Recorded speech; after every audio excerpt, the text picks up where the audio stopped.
अस्सलाम वालेकुम, मैं हूं शहजाद अमान और आप देख रहे हैं एएसए टीवी। अभी हम लिबर्टी गोलचक्कर में मौजूद हैं। आज खान साहब पे कातलाना हमला हुआ तो खान साहब के टाइगर जो हैं वो लिबर्टी गोलचक्कर में जमा होना स्टार्ट हो गए हैं। इन्हीं की ज़ुबानी सुनते हैं कि आज का ये सुन के इनको क्या इनके जज्बात थे। अस्सलाम वालेकुम सर। शदीद गम व गुस्सा है कौम में, और इमरान खान हमारी रेड लाइन है और हमारी रेड लाइन क्रॉस की गई है।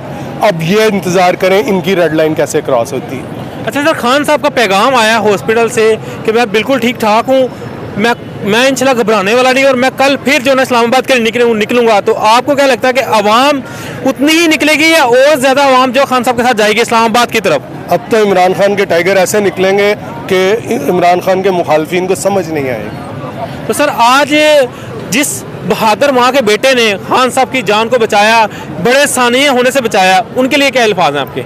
उनके लिए अल्लाह ताला उनकी हिफाजत करे और अल्लाह ताला ऐसे शेरों की वजह से ये मुल्क जो